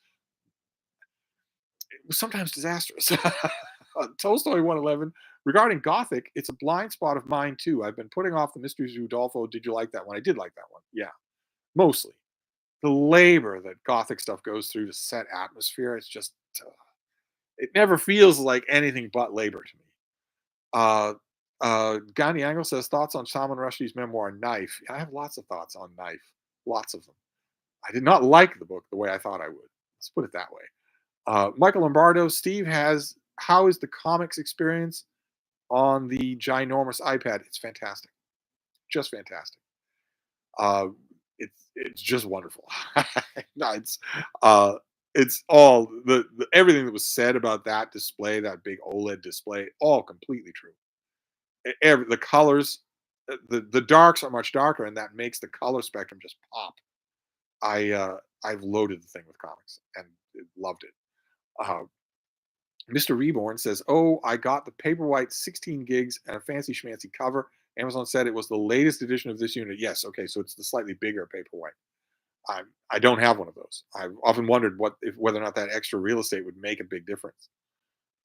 Nietzschean Wig says, "Thinking of visiting the U.S. for the first time in the summer to visit Nashville because I'm obsessed with 60s country music. Yes, I'm 24 years old. Uh, no later than the summer.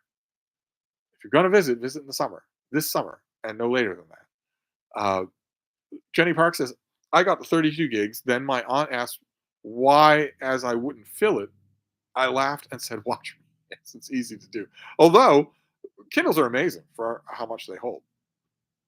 Uh, the Kindle is usually right at my. I can't believe I've got a bunch of books here. I've got a bunch of books next to me here, but I don't have my Kindle next to me.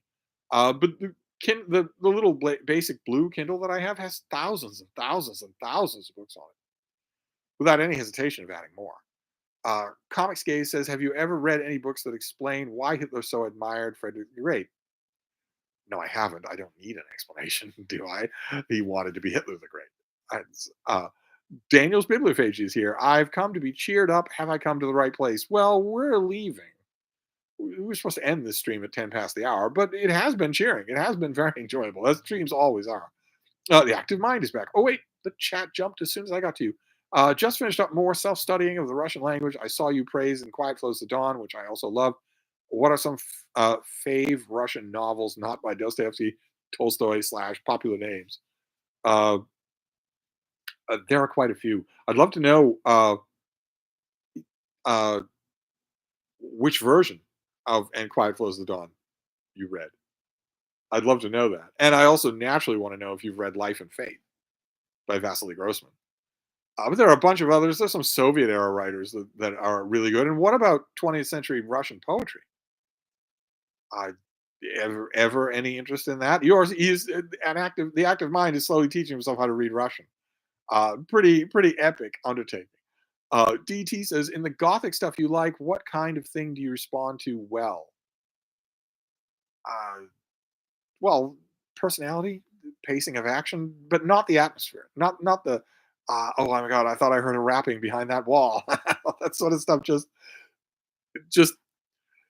I think fundamentally it's supposed to work on a part of the human experience that I don't have, that I just don't have. I don't have your experience of walking into a dark room. I don't have that experience. I have never had that experience. I, my my eyesight in the dark is much better than yours. And how many dark rooms have I ever walked in my life when I haven't had a dog with me, or more than one dog with me? So how many times in my life have I ever been in any kind of an old house that made an odd sound when when I wasn't on a bed with 10 people who have super senses? So I can just say, "What is that?" And they could tell me, "There's a person on the first floor. They just entered the house. Do you want us to go down there and dismember?" So all the stuff about not only not knowing what these things are, or not knowing if there's a dark shape in the corner of a room where you're standing, but also the fear of it. None of those elements that are absolutely basic to Gothic literature, none of those apply to me or ever have. So maybe it's just not going to work. Uh, Greg X says, "My mother loved Big River and had the soundtrack CD." Yeah, River in the Rain is saving me this time around. It's my earworm, and it'll be lodged there until I unlodge it. Uh, uh, Audrey H says, "Tornadoes in Nebraska." Oh my! Did we see that when we did a blob watch? I saw a big ugly weather system, but I don't know that I saw. Uh, let's see here.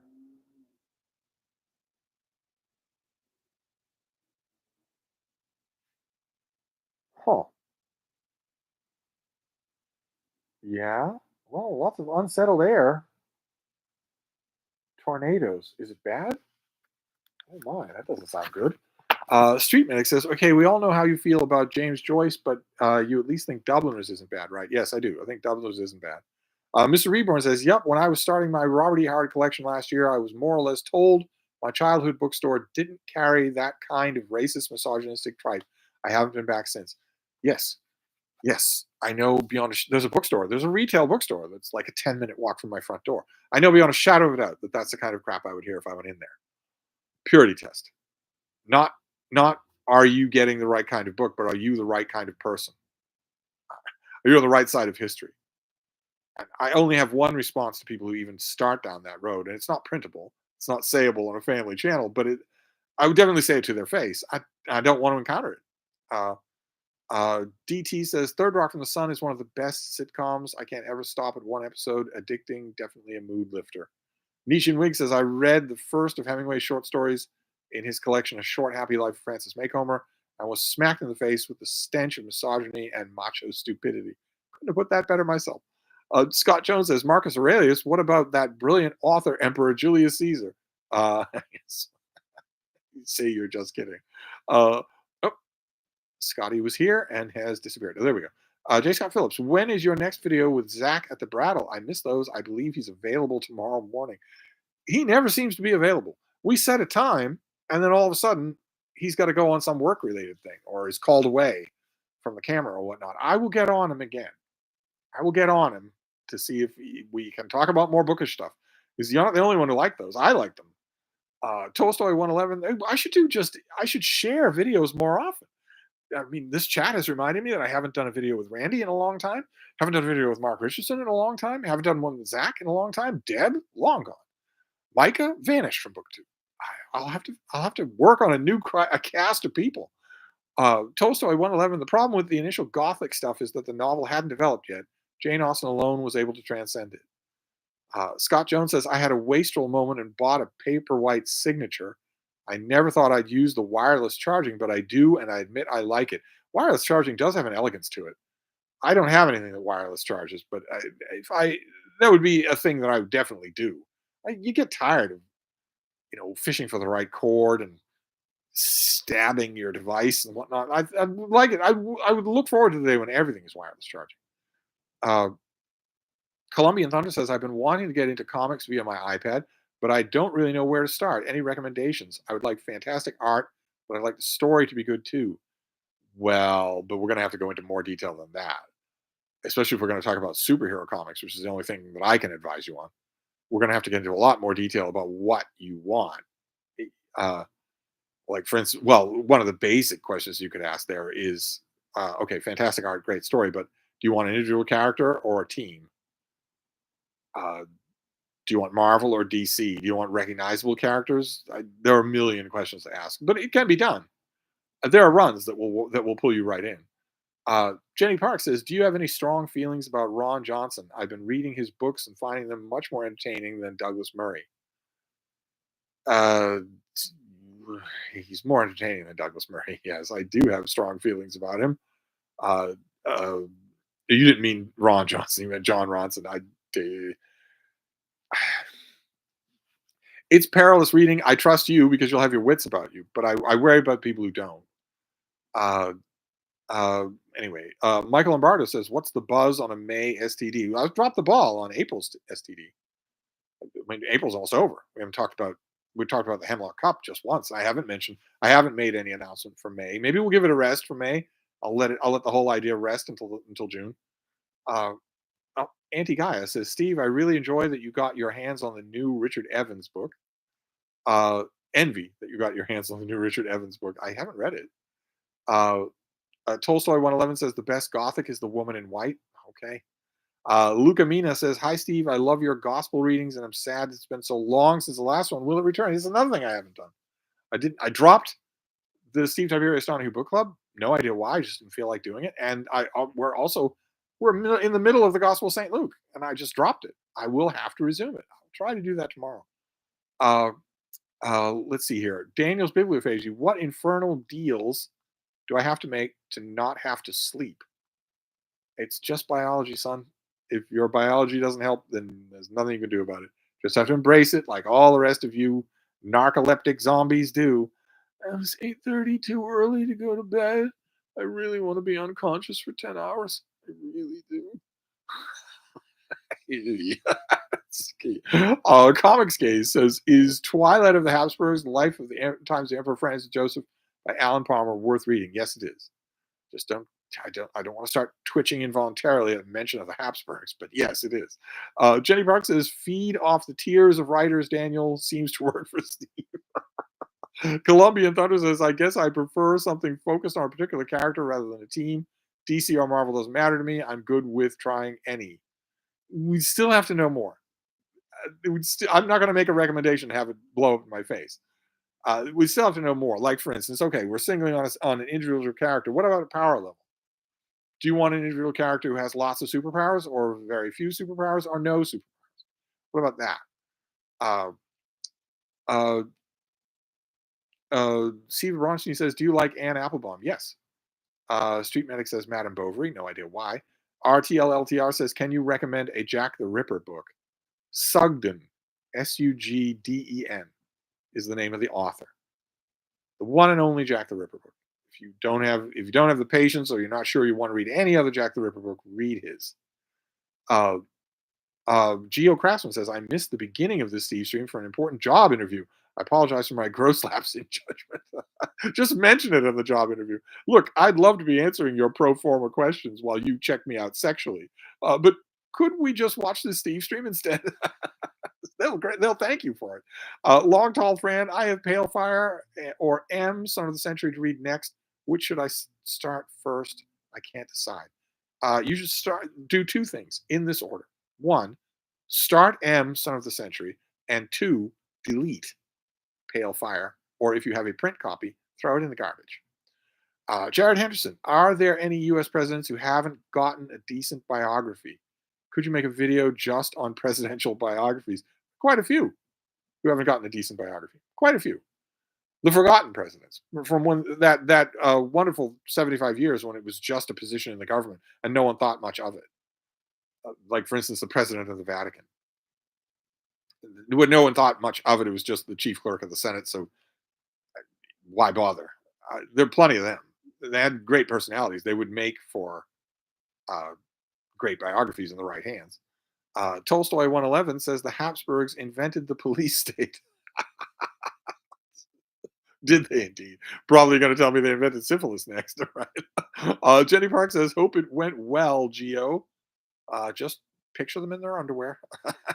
Michael Lombardo says, "The Steve stream is a great way to start the weekend. Thanks, Steve." Thank you. This has been wonderful. We're going to wrap this up, but this has been wonderful. You've all been great. We'll do a Steve stream tomorrow night when I hope I won't need cheering up because there won't be any more bad news. There won't be a barrage of new bad news. Uh, uh, Jenny Park says, "Great way. It's the only way." That's the kind of mindless devotion that I like. Colombian Thunder says, "Maybe something more grounded, not necessarily serious, but not too crazy." What is that in reference to? The Steve stream? Uh, uh, there's an antecedent there, but I don't know what it is, and I don't want to go looking for it. Or I'll get bounced out of my own chat. Uh, Michael Lombardo says, "Seconds it that makes it official." Tolstoy 111 says, "Pale Fire is great, but he's in error." Colombian Thunder says, "I don't want to keep you, so I can email if you want to go." Well, we're wrapping up the Steve stream, but you should email me anyway. I have a lot more follow up questions. I don't want to make a bad recommendation. Uh, Geo Craftsman's responding to Jenny. "I did believe it. Thank you." Joshua, I believe I did. Joshua Crabo says, "Hey, Steve, I'm reading through Virginia Woolf's Common Reader right now. It's been amazing. I hope to get into her novels soon. Do you have any advice on which novels I should start with?" If you really like uh, her voice on the page, so if you're reading first Common Reader, second Common Reader, and you're loving her voice on the page, then my strong recommendation would be that this is going to sound a little extreme, but my strong recommendation would be that you read her novels in order of publication. She grew as a writer. So go to Wikipedia, get the sequence, and read them in that order. Uh, Colombian Thunder says, "I'm referring to comic Rex." Oh, okay. So grounded. Is that the word you used? Grounded? So Okay, what does grounded mean though? Do you mean can the character fly or not? Can the character lift a city bus over his head or not? Uh, or does that care? Do you care about that? Do you want a character with a long history or one maybe not such a long history? Uh, Street Medic says, "What's your email?" Referring to somebody else. I assume I publish my email 5 times a day, so I'm assuming you're asking somebody else. Jenny Park says, "I'm assuming you don't like John Ronson. Then I'm currently on So You've Been Publicly Shamed." But are you actually liking So You've Been Publicly Shamed? I mean, I know everybody read it and said they loved it, but I don't know. That those kinds of books strike me as the kind of book that you can just guiltlessly wholesale avoid in your precious reading time. Why that as opposed to, for instance, Jacob's Room by Virginia Woolf or or Smiley's People by John le Carre? Why would you read something like those books? Always strike me as so very thin, so very topical. When thin or topical as it wants, you're still using precious reading time you're not getting back, that you have an almost no supply at all. It just, I don't know. Yes, I will join your cult, or I'm glad my mother is dead, or so you've been publicly shamed. All these things strike me as just, don't you spend enough time on social media as it is? Well, you could be spending this reading time reading A Storm of Wings by M. John Harrison, or Erasure by Percival Everett. You could be reading something that will have a lot more of an effect on you. I don't know. Maybe not. Uh, uh, uh, let's see here. David Skelton says Chronic City. No idea what that means. Colombian Thunder says, I don't really care if they're incredibly powerful or not. I'm very open to anything. Uh, okay. I assume that's about comics. This is really an email conversation that we should be having, not a chat conversation. Uh, Street Nick says, whenever I hear Virginia Woolf mentioned, it reminds me of that Burton slash Taylor Screech Fest. Long Tall Fran says, thanks, Steve. I like a nice, decisive answer. You get those from me. Typically, you do. Jenny Park says, it's an easier read than any of the Douglas Murray who seems to enjoy baffling with bullshit. Yes, it's easier than Douglas Murray.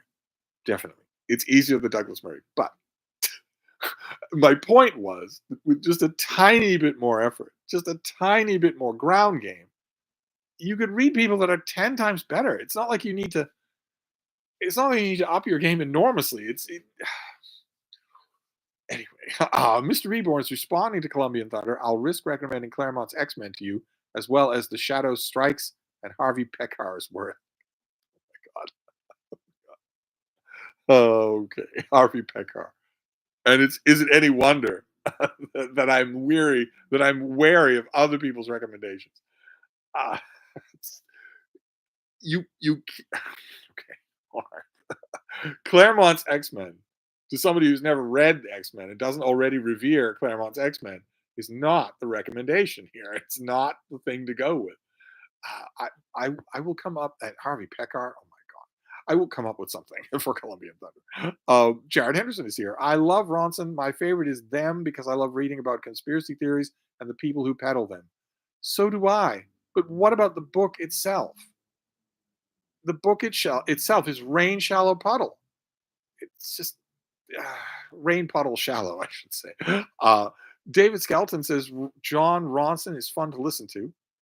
Randy Ray says Harvey Pekar, naturally, since you didn't mention Mike Plug. Of course, you're going to get a thumbs up from Randy for Harvey Pekar. Colombian Thunder is responding to Mr. Reborn. I'll look into them. Thanks. Well, then you didn't need a recommendation from me at all, did you? Dorothy Satterfield says, is John Ronson the pen name of Ron Johnson? God knows he's been publicly shamed. Glenn Oberhauser just tuned in and watch your intro before coming to the end. I felt the same way as you on Thursday, so I watched some of your old videos to cheer myself up. I watched for your knowledge, wisdom, humor. Wasn't that nice? Uh, Mr. Reborn is continuing his recommendations to Colombian Thunder. Glad that all got sorted out. I wouldn't have made these recommendations, but apparently anybody's recommendations will count. So you try the Shadow Strikes. They're 170 years old. They are made for fanboys. They are made for hipsters to recommend because everything after that has been all downhill. I don't think they're inviting for a newcomer. I don't think any of those recommendations are inviting for newcomers. But they might work. You never know. Uh, uh, whoop, Jenny Parks says, "I don't need effect. I'm a trash monster. The more mindless, the better. I may email you for proper options." There's better trash. This is all. I mean, he's so obvious. It's the number one word. That doesn't bother you. I, that doesn't bother you. How obvious it is. Just, I guess. Up Down says good evening. Mr. Reborn says ha ha ha. Street Medic says gotta go. So do I. We all have to go. We'll shoot for 9. Colombian Thunder says I'll be sure to email you, Steve. Feel free. I think I know the recommendation that I'll start with. It's not Harvey Pekar. You're being recommended hipster insider joke stuff when you have admitted, when you have stipulated that you are a beginner. Those kind of recommendations are to be taken with an extreme grain of salt because you won't like them. They're not for beginners. But you never know. You never know. Steven Bronstein says, "What's the deal with Fetterman?" You get what you pay for. Chronic City by Latham, says David Skelton, is my favorite 21st century novel. Okay, good. I'm glad for you. You need to get out more. You need to get out more. We can do better. I can give you better books. I can give you books that will become your new favorite 21st century novel. Mr. Reborn says The Shadow Strikes is a 90s comic. Yes, like I said, 170 years ago, and made for fans. But Colombian Thunder is not a fan yet. He's a new reader. It's, it's just, uh, uh, the art of recommending. I swear, I used to say this to my coworkers all the time. The art of recommending is not to say what you want that person to like. The art is to find out what they will like. It's not to make a disciple who'll be asking you questions for the next 30 years. But anyway, Jared Henderson says John Ronson books are basically my version of a cozy mystery novel. We know what's going to be like, but we like them anyway. Okay, okay, fine. But that is the self-admitted advertising pitch of a cozy novel. It's not his. He's been called a social commentator, even a penetrating social commentator. The last thing we want is for someone who has a contract to write a book to write something that obvious. That's the last thing we want. Mr. Reborn says that's funny because I enjoyed Harvey Pekar without it being hipster or an in on the inside joke. I guarantee beyond a shadow of a doubt that that was not your original impression. I guarantee beyond a shadow of a doubt I would pay money, not just a Boston cream pie, but money. I don't mean to turn this into a recommendation war. Columbia and others can only benefit from your enthusiasm. So, uh, David Skelton says, please do, but I don't know what that refers to. Uh, Jenny Park says, I thought The Road was the best novel. uh, Mr. Reborn says, okay, Steve, and responds to Colombian Thunder with, ignore what I said, you'll be told by Steve.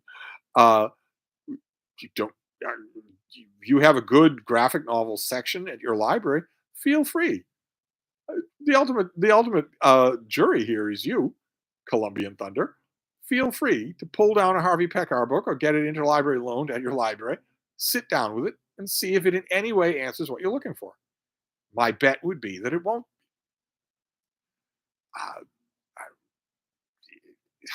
we'll see. If I'm wrong, well, then Mr. Reborn hit it in one. So that would be great. Uh, Jenny Park says a rant usually gets us another 20 minutes. No, no, no. We're stopping at 9. I've got the smiley face killer to learn about. After all, we found a whole new batch of people talking about it, podcasts and whatnot, talking about the smiley face killers. Trying to. It's such a relief. The deep dive before that was the Green River Killer, and that was just horrifying. It leaves a film of slime all over you the more you learn about it. The Green River Killer was just horrifying. And And the nice thing about the smiley face kills is that they might not exist at all. Yes, you're still dealing with a bunch of dead guys, but it might not be any kind of a serial killer. It might just be just what it looks like. A whole bunch of college dudes get drunk and fall in the river and drown. It could just be that. So there's not that slime. You don't get that horrible feeling of the depths of human depravity when you're done with it. You don't get that. When I did a deep dive on the Green River Killer, and it was awful. And the deep dive before that was on the Candyman. That was even worse. So anyway, anyway, David Skelton says I've started The Last Samurai on your recommend. Good, good. And keep in mind, I know it's not a samurai book, but it's nevertheless in the title. Keep in mind, I also recommend uh, Musashi by Eiji Yoshikawa. I also recommend that. Bet you'll really like it. Uh, Jenny Park says 2 a.m. is too early to finish. Well, nevertheless, young lady, you need your beauty sleep, and so do I. How do you explain to people that you're watching a live stream this late at night by a weird old guy? It's not even doesn't even have the chat on the screen, has no special effects, no clips, no audio, no nothing like that, no super chats, no guys. How do you even explain that? Comics Gaze says, "What is the greatest example of a book you hate but everybody else loves?" The greatest example. Oh God, no idea. I mean, the easy examples that come up would be Hemingway, something like Hemingway, or uh, well, Karl Ove Knausgaard, uh, Colleen Hoover. I know not everybody in this chat's going to love those people, but uh, plenty of people do. Vast numbers of people claim to love it, and I think it's junk, and tooth rotting junk. Uh, Geo Craftsman says, "Isn't the smiley face part of the smiley face killer was just tacked on by urban legend?" We don't know. We don't know. Critics of of this whole theory say, well, the smiley face, aside from uh, meatballs and sausage, to put it in a euphemism, aside from meatballs and sausage, the smiley face is the most popular kind of graffiti. Everybody can draw it, so it's not surprising in a college town to find it nearby. Um, okay, but and one people on a podcast that I listened to said, just try looking around. Go to the nearest place where there are buildings and just do a 360. You'll see a smiley face. I actually tried it. I In downtown Boston, I cannot find any graffiti of any kind. But even around train tracks where there is graffiti, no smiley faces. I, Bars near the water. I mean, I guess I could keep trying, but anyway. Uh, David Skelton says cheers. Anti Guy says, Steve, did you like Pachinko? I did. I didn't like it as much as other people do. That's not definitely doesn't count as Comics Case was asking name a book that everybody loves that you hate. I don't hate Pachinko, but I didn't love it as much as everybody else did. That's for sure. I thought it had a lot of flaws. PJM, hi Steve. When can we expect the next installment in your 100 Greatest Books series? I was expecting it yesterday. What gives? I know. I actually meant to do it yesterday. It's all lined up. I'll probably do it tomorrow. I got to 5 videos today and thought that's enough, isn't it, for your imaginary booktube friends? I know you say all the time that you could do 10 videos a day, and I easily could, but you don't actually want to do that, right? You don't actually want to do 10 videos a day. I mean, even in this chat alone, we've come up with at least 10 videos that I could do every single day. And I'm obviously not going to do that.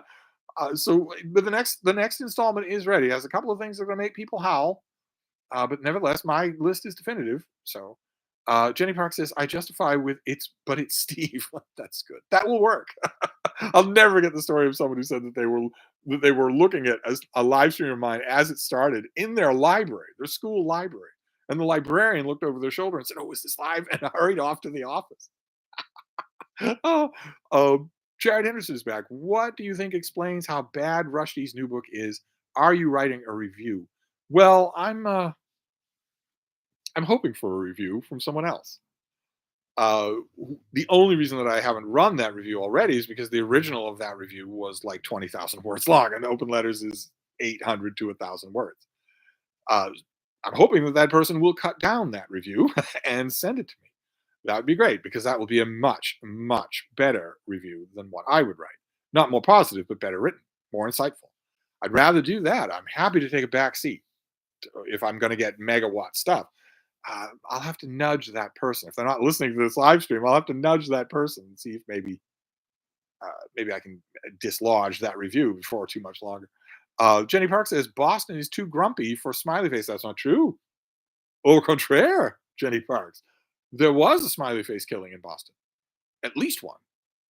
One when you have experts go through the list of potential smiley face victims in the last 30 years, 25 years, as one person very pointedly pointed out, uh, the raw parameters of what it takes, young men, clean, well-to-do, seeming more drunk than their drinking can account for, found drowned in water, but the forensic evidence shows that they were only in the water for a little while, even though they're found weeks or even months later.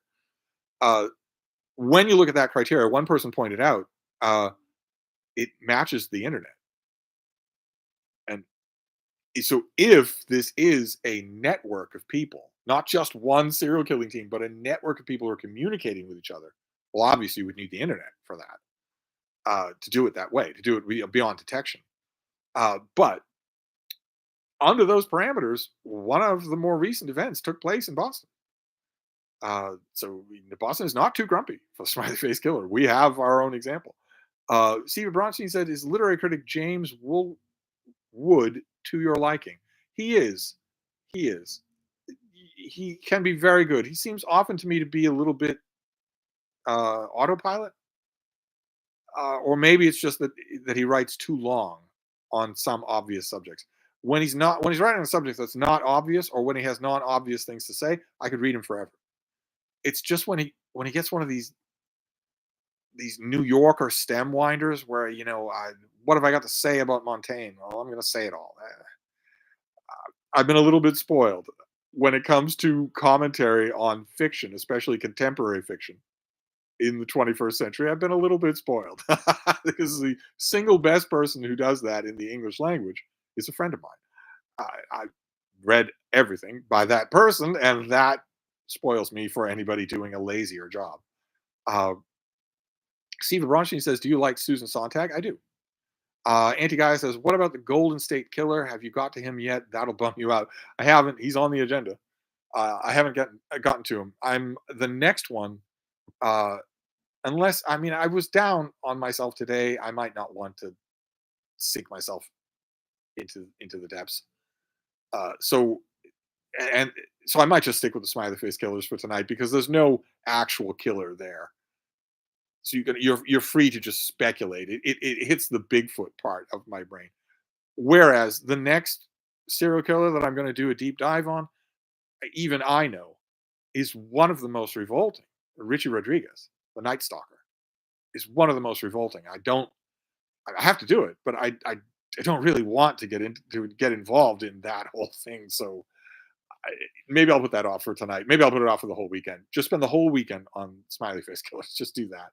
And see whether or not I can actually piece together things that I'm not seeing anyone else piece together. That might be fun. But the Golden State Killer is there definitely. I have to do some re-ups too.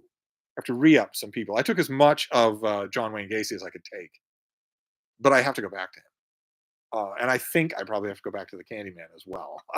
Yeah.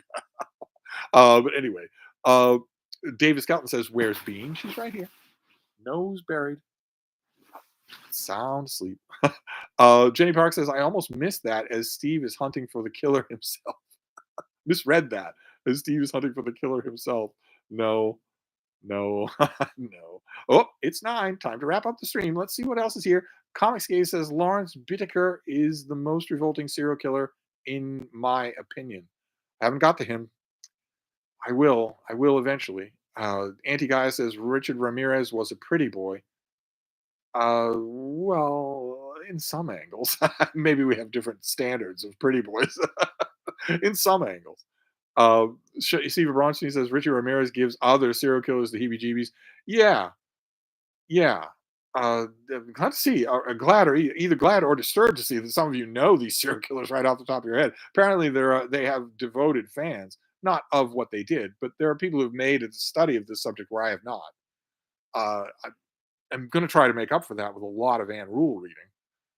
But Yeah, some of you clearly know the subject. I'm starting relatively new, and I'm getting that impression about Richard or Rodriguez about the Night Stalker. I'm getting that impression about it. Jenny Park says to spam the chat to keep me going, but no, we're going to 9, maybe 10 past the hour, but no more than that. Colombian Thunder says Colombia has some revolting serial killers, very upsetting. Oh my god. Oh my god. Is that true? Oh my god. Well, Colombian Thunder, we need to talk about comics. I think I have a recommendation for you, and it's neither Marvel nor DC. It's something called Astro City. I I might I might like to start you off there because there is a backstory, but it is not real. The writer is making up the backstory as he goes along, so he's definitely filling you in. So there's no sense of